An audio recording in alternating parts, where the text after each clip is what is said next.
प्रसंग आता है। महाराज समझ लीजिए धुंधकारी और गोकर्ण का उपाख्यान आता। अत्र ते कीर्तिश्याम इतिहासं पुरातनम यस्य श्रवण मात्रेण पापहानि प्रजायते। हम तुमको बड़ा सुंदर आख्यान सुनाते हैं। महाराज आख्यान ये है कि तुंगभद्रा नाम की नदी थी, उसके तीर पर एक गांव था और वो गांव जो था अनुपम नाम का नगर था, बड़ा सुंदर नगर था। उसमें सभी वर्णों के लोग निवास करते थे, ब्राह्मण क्षत्रिय वैश्य। और महाराज समझ लीजिए उसमें एक ब्राह्मण निवास करते थे जिनका नाम आत्मदेव था। वो सारे का सारा वेद जानने वाले थे, धर्मशास्त्र जानने वाले थे, श्रौत और स्मार्त कर्मों को करने में समर्थ थे। दोनों पति पत्नी रहते थे और रहते रहते बहुत समय व्यतीत हो गया, उनको कोई संतान नहीं हुई।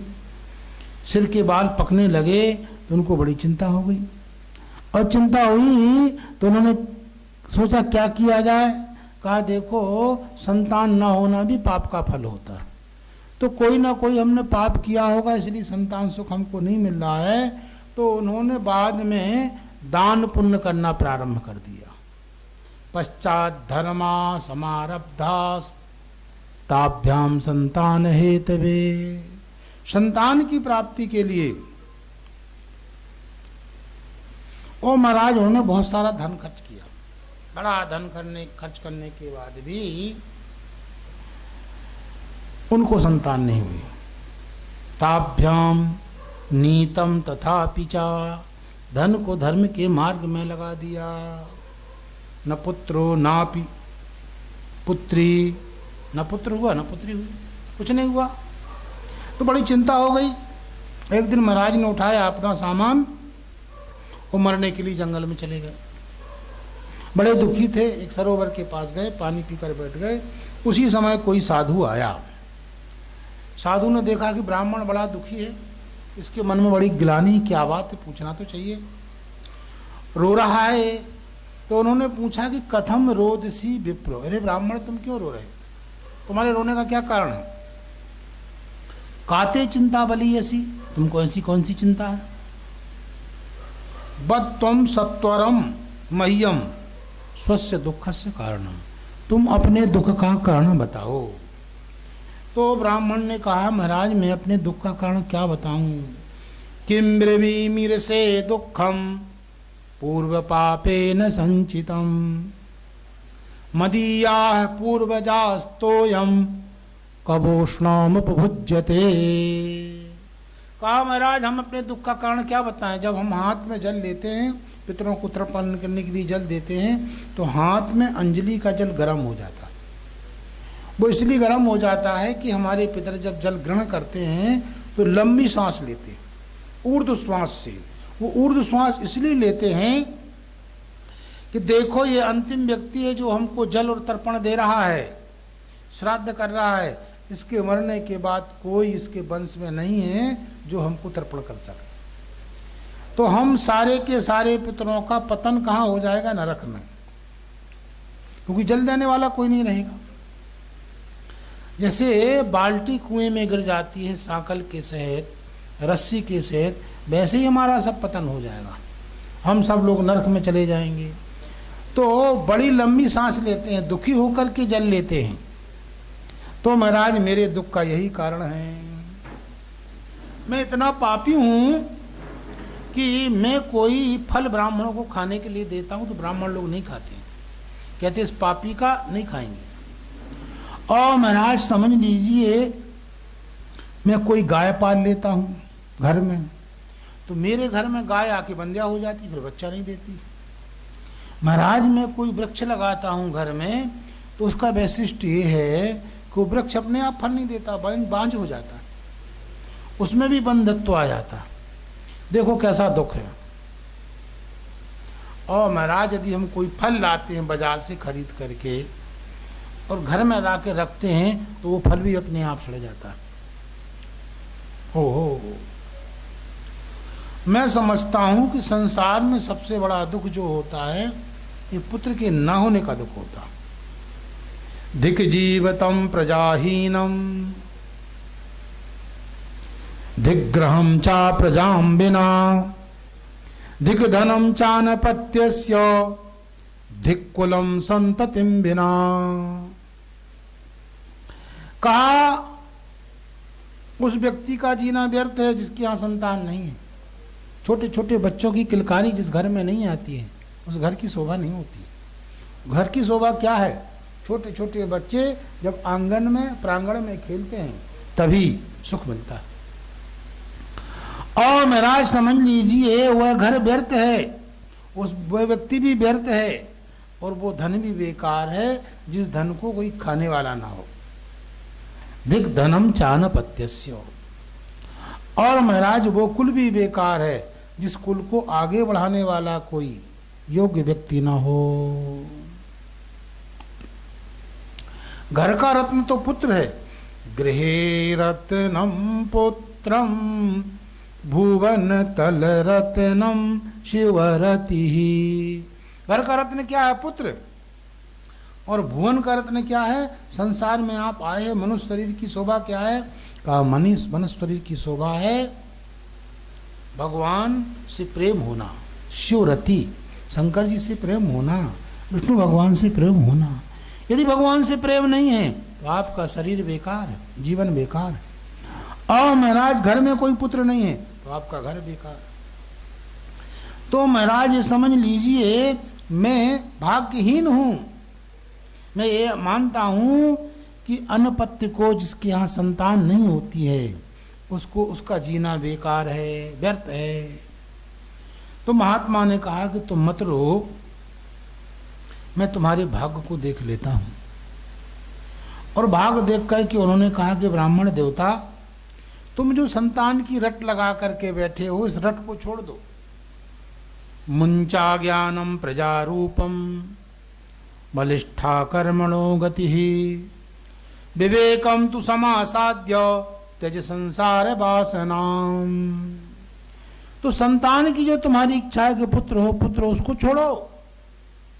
बलिष्ठा कर्मणो गति, कर्म की बड़ी विचित्र गति है। तुम तो विवेक का आश्रय लो और विवेक का आश्रय लेकर के संसार की वासना को छोड़ दो। मैंने तुम्हारे भाग्य को देख लिया है। आज इस जन्म की बात नहीं कर रहा हूं, तुमको 7 जन्म तक संतान नहीं होगी। 7 जन्मावधि तव पुत्रो नहीं बचा नहीं बचा। एक जन्म की बात नहीं कर रहा हूं, तुमको 7 जन्म तक संतान नहीं होगी। ब्राह्मण बोला कि महाराज जी ज्ञान नहीं चाहिए हमको। विवेकेन भवेत किम। तुम जो विवेक दे रहे हो, ज्ञान दे रहे हो, इससे क्या होगा? कुछ नहीं होगा। किम का मतलब प्रश्न। भाई इससे ज्ञान से क्या होगा? यदि आप पहले मिले होते, जब मैं बाल्यकाल में था, गुरु के यहाँ था और मेरा समावर्तन संस्कार नहीं हुआ था, मैं ब्रह्मचारी था, तो ब्रह्मचारी रहते हुए मैं सन्यासी बन जाता। अब मैंने ब्रह्मचर्य व्रत को छोड़ करके समावर्तन करके गारस्थ जीवन स्वीकार कर लिया है। तो गारस्थ जीवन में जब तक संतान नहीं होगी तो मेरा जीवन तो व्यर्थ है। मुझे संतान चाहिए। और जो आप ज्ञान दे रहे हैं, विवेक दे रहे हैं, इस विवेक से कुछ नहीं होने वाला है। विवेकेन भवेत किम पुत्रम देहि बलादपि। आप जबरदस्ती मुझे पुत्र दीजिए। यदि ये नहीं कर सकते हो, आप मुझे संतान नहीं दे सकते हो, नो चेत तजाम्य हम प्राणांस। यदि ऐसा नहीं कर सकते हो तो महाराज मैं तुम्हारे सामने ही अपने प्राणों को छोड़ दूंगा। क्या समझते हो आप? आप समझ ली सन्यास में क्या रखा है। सन्यास तो शुष्क जीवन है, गृहस्थ का जीवन बड़ा श्रेष्ठ है। क्यों श्रेष्ठ है? कि महाराज समझ ली इसमें पुत्र और पौत्र होते हैं। पुत्रों से युक्त होता है उसका घर, पुत्रों से युक्त होता है, नातियों से युक्त होता है, उसका जीवन, उसका घर सरस होता है। संन्यास शुष्क एव ही। उस संन्यास जो जीवन है वो शुष्क है। तो ब्राह्मण ने बड़ा आग्रह किया, महात्मा ने काफी समझाया, कोई असर नहीं हुआ। तो उसने सोचा सन्यासी ने कि भाई देखो, चित्रकेतुर्गतः कष्टम विधि लेख विमार्जना। कहा चित्रकेतु नाम के एक राजा थे, उन्होंने भी बड़ा कष्ट पाया था। एक राजा थे चित्रकेतु, उन कोई संतान नहीं थी और उन्होंने 1 करोड़ शादी की थी। 1 करोड़, 1 करोड़ शादी होने के बाद भी संतान नहीं हुई। जब संतान एक नहीं हुई तो ब्रह्म ज्ञान देने के लिए नारद जी आए, पर्वत मुनि आए और पर्वत मुनि नारद जी का उन्होंने बड़ा सत्कार किया और साष्टांग चरणों में गिर गए। नारद जी और पर्वत मुनि कुछ बोलते उसके पहले हाथ जोड़ के खड़े हो गए। कहा महाराज मेरा गारस्थ जीवन सफल नहीं रहा। बोले क्यों? कहा कोई संतान नहीं, आप कृपा कीजिए। तो ये लोग तो ब्रह्म ज्ञान देने आए थे, जान रहे थे कि संतान नहीं होगी, पुत्र सुख नहीं है, पर महाराज ने दूसरा प्रश्न कर दिया तो उन्होंने एक फल दिया, कहा देखो इस फल को खाने से संतान हो जाएगी। तो महाराज उन्होंने आशीर्वाद दिया, उस आशीर्वाद का ये प्रभाव हुआ कि राजा के यहाँ एक पुत्र हो गया। 1 करोड़ स्त्रियों में एक स्त्री को न पुत्र होगा, और जिसको पुत्र हुआ वो देखते देखते रानी बन गई, और अन्य जितनी भी थी रानियां वो सब दासी हो गई। उसी की जय जयकार होने लगी, प्रजा भी उसकी जयकार करने लगी, राजा भी उनकी जयकार करने लगा, अमात्य मंडल मंत्रिमंडल भी उसकी जय जयकार करने लगा। तो बाकी जितनी स्त्रियां थीं उनके मन में गिलानी हो गई, सौतिया डाहे आ गया, और उन्होंने देखा तो उनको वो बच्चा अच्छा नहीं लगा तो उसको जहर दे दिया बच्चे को। महाराज जहर दिया तो उसकी मृत्यु हो गई, और जैसे ही मृत्यु हुई राजा को पता चला, राजा दहाड़ मार करके जमीन में गिर गए, बेहोश पड़े। रानी भी बेहोश पड़ी, और महाराज समझ ली इसी बीच में पर्वत मुनि आए, उन्होंने बड़ा उपदेश दिया, कोई असर नहीं हुआ। नारद जी आए, बड़ा उपदेश दिया, कोई असर नहीं हुआ। तो फिर नारद जी ने और पर्वत मुनि ने उसी पुत्र को बुलाया, उस शरीर में प्रविष्ट कराया और उससे पूछा कि बताओ तुम कौन हो उसके। उसने कहा कौन किसका बाप, कौन किसका बेटा, ये संसार है महाराज, मैं तो आपको पहचानता भी नहीं। तो राजा को विरक्ति हुई, और विरक्ति हुई तो पूछा कि भाई चित्रकेतु ने कि महाराज आप पहले आए थे, इतना कष्ट हमारे जीवन में था, तो पहले क्यों नहीं बताया आपने? तो कहा हम पहले उपदेश देने तुमको आए थे, पर तुम पुत्र पुत्र की रट लगाए थे, इसलिए महाराज हमने तुमको उपदेश नहीं दिया। तो चित्रकेतुर्गतः कष्टम विधि लेखो विमार्जनात्। तो महाराज चित्रकेतु को भी कष्ट हुआ था संतान से, ऐसा सोच करके इसकी मति मारी गई है, और ये पुत्र के लिए बड़ा आग्रह कर रहा है। ऐसा सोचकर एक फल दे दिया, कहा ये फल तुम्हारी पत्नी खाएगी, उसे पुत्र उत्पन्न होगा, और महाराज 1 साल तक नियम से रहना पड़ेगा, एक समय भोजन करना पड़ेगा, सत्य का आचरण करना पड़ेगा, पवित्रता से जीवन यापन करना पड़ेगा, जीवों के प्रति दया रखनी पड़ेगी, दान देना पड़ेगा।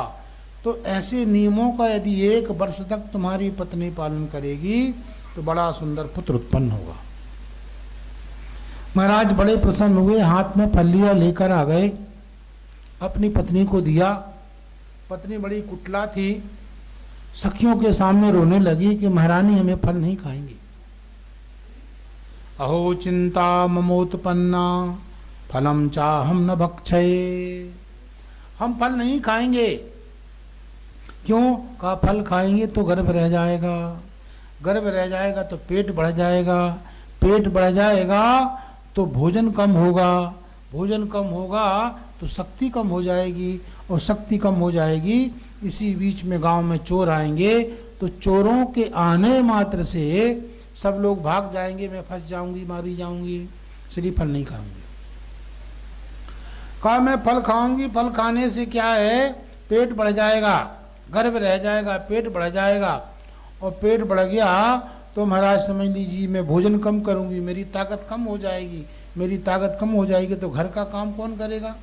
घर का काम कोई नहीं करेगा, तो मेरे पति देव ननंद को बुला लेंगे, और ननंद आ जाएगी वो, और मेरे घर का सब सामान ले जाएगी, मेरी गृहस्थी चौपट कर देगी, इसलिए फल हम नहीं खाएंगे। यदि हम फल खा लिया और कोई जरूर नहीं, तिरछा हो गया बच्चा, तो जच्चा को भी कष्ट और बच्चा को भी कष्ट, इसलिए फल नहीं खाएंगे। और ये भी तो हो सकता है कि वो यदि सुखवत सुख के समान रह जाए हमारे उदर में, वो निकलने के लिए ना निकले तो महाराज बड़ा कष्ट हो जाएगा। सुखवत निवसेत गर्भस्थ, तो सुख के समान यदि वो रह जाए तो तकलीफ हो जाएगी। ऐसा कह करके बड़ा कुतर किया। उतर करने के बाद उसने फल नहीं खाया। और महाराज उसकी बहन आई, और बहन आई तो बहन के सामने उसने सारी बातें रखी। उसने कहा चिंता मत करो, हमारे पति देव से बात कर लो, मेरे पेट में बच्चा है, मैं तुमको अपना बच्चा दे दूंगी और उसके बदले में तुम पति देव को कुछ दे देना। महाराज बात हो गई, अंत में गुप्त ढंग से रहने लगी। इसके उदर में बच्चा आ गया। इसने ऐसा अपने पति देव से कह दिया। पति देव बड़े प्रसन्न हो गए। और महाराज समय हुआ, पुत्र उत्पन्न हो गया। तो उसकी सखी को जो पुत्र हुआ था वही उसने लाके दे दिया। इसने अपने पति देव को बता दिया कि देखो हमको संतान हो गई। तो राजा महाराज समझ ली, ब्राह्मण देवता बड़े प्रसन्न हुए। उन्होंने उनके नामकरण संस्कार की बात सोची। तो कहा देखो हमारा नाम आत्मदेव, तो इसका हम ब्रह्मदेव नाम रखेंगे। धुंधकारी ने उनके प्रस्ताव को ठुकरा दिया। वो कहा देखो अभी तक पितृ परंपरा चलती थी, अब आज से मातृ परंपरा चलेगी, इसीलिए इसका नाम जो रहेगा मेरे नाम के अनुसार होगा। मेरा नाम धुंधली है, इसलिए इसका नाम धुंधकारी होगा। ये वास्तव में बड़ा पापी हो गया। स्नान नहीं करता था, पवित्रता से नहीं रहता था, दुर्भक्षी था, क्रोध करने वाला था। और वो जो फल परीक्षा के लिए दिया गया था गाय को भी 3 महीने बाद बच्चा हुआ। बच्चा बड़ा सुंदर था, सर्वांग मनुष्य का शरीर था, केवल कान उसके जो थे वो गाय के समान थे, इसलिए उसका नाम गोकर्ण रखा गया। गोकर्ण बड़ा ज्ञानी धानी था और ये धुंधकारी बड़ा पापी था। दोनों परस्पर रहने लगे। ये स्नान नहीं करता था, दुर्भक्षी था, क्रोध करने वाला था, दुष्परिग्रह था, सौ का स्पर्श करके भोजन करने वाला था, शस्त्र लेकर चलने वाला था। वैश्या के कुसंग के कारण इसने अपना पिता का सारा धन नष्ट कर दिया। और महाराज समझ लीजिए एक दिन आत्मदेव को बड़ी गिलानी हुई और आत्मदेव ने निश्चय किया कि मुझे प्राण ही छोड़ देना चाहिए। गोकर्ण जी आ गए। गोकर्ण जी ने बड़ा सुंदर उपदेश दिया और उस उपदेश का इतना प्रभाव हुआ कि आप समझ लीजिए उन्होंने पुस्तक उठाई और पुस्तक उठा करके जंगल की ओर चले गए। और महाराज 60 वर्ष तक जिंदा रहे और 60 वर्ष तक वो वहाँ भागवत के 10वें स्कंद का पाठ करते रहे। और पाठ करके उन्होंने महाराज ये समझ लीजिए अपने जीवन को समाप्त कर दिया। यहाँ जो थी धुंधली, जब देखा कि पिताजी चले गए, धुंधली अकेली बची, तो माँ को एक दिन जलती हुई लकड़ी लेके आया और कहा तुमको उस लकड़ी से मारूंगा। तो माँ भागी और एक कुएं में गिरकर उसने अपना प्राण त्याग दिया। इन्होंने 5 वेश्याओं को घर में रखा और वेश्याओं को रख करके महाराज आप समझ लीजिए बड़े आनंद से रहने लगा।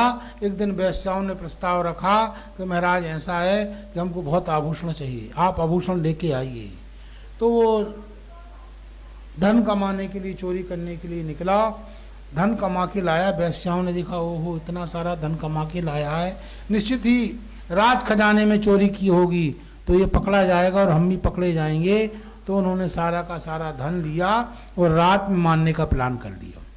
और महाराज समझ लीजिए रात में उन्होंने इसके गले में फंदा डाल दिया। 2 वेश्याएं इस ओर खड़ी हो गई, 2 इस ओर खड़ी हो गई और रस्सी खींचने लगी। बलवान था, इसने दोनों हाथों से रस्सी पकड़ी और अपने प्राणों को रोका। इसी बीच में जो 5वीं थी पण्यवधू वैश्या, उसने देखा ये बच जाएगा तो बड़ा नुकसान करेगा, तो जलती हुई अंगार उसके मुंह में भरे और महाराज अंगार के भरने के कारण उसकी मृत्यु हो गई। गोविंदाय नमो नमः। बहुत बड़ा प्रेत बन गया और महाराज प्रेत बन करके यत्र तत्र भ्रमण करने लगा। एक दिन गोकर्ण जी घूमते घूमते उसी स्थान पर आए तो वो प्रेत उनके सामने खड़ा हो गया और कई प्रकार के रूप बदलने लगा। तो उन्होंने कहा देखो तुम्हारे लिए मैंने बहुत सारे पुण्यदान किया है, तुम्हारे लिए मैंने श्राद्ध तर्पण किया है, तुम्हारी ये स्थिति क्यों हो गई है। अंत में उन्होंने कहा कि आप मेरे भ्राता हो, मैं आपको बताता हूँ कि मेरी जो दुर्दशा हुई है, ये दुर्दशा का कारण ये है कि मैंने अपने ब्राह्मणत्व को नष्ट कर लिया है। रात्रि विश्राम की उन्होंने, प्रातः काल हुआ, नगर के सब लोग आए, सारे विद्वानों को बैठा करके सभा की और महाराज सभा में बात पूछी गई तो कहा देखो सूर्य भगवान की गति का स्तंभन करके पूछा गया कि महाराज कोई उपाय हो इसको मुक्त करने का तो बताइए।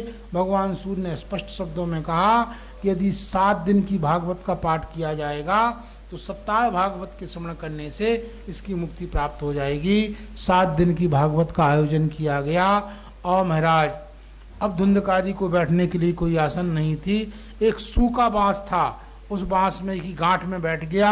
1 दिन की कथा हुई, 2 दिन की, धीरे धीरे 7 दिन की कथा हुई और 7वें दिन जब कथा पूर्ण हुई तो महाराज उस बांस से, फटा बांस पूरा, उससे आप धुंधकारी निकला और वो बड़े सुंदर स्वरूप में था, नारायण के स्वरूप में था, चतुर्भुज स्वरूप था, उसके हाथ में शंख चक्र गदा बनमाला थी और महाराज आकाश से विमान आया, उस विमान में बैठ करके वो स्वर्ग जाने के लिए, वैकुंठ जाने के लिए तैयार हुआ। इसी बीच में देवदूतों से, भगवान के पार्षदों से गोकर्ण ने जी पूछा, और गोकर्ण ने पूछा कि महाराज इन सारे लोगों की मुक्ति क्यों नहीं हुई, केवल आप एक की मुक्ति कर रहे हैं। ऐसा करके वो धुंधकारी जो था प्रेत की योनि से मुक्त हो गया। बोलिए वृंदावन बिहारी लाल की।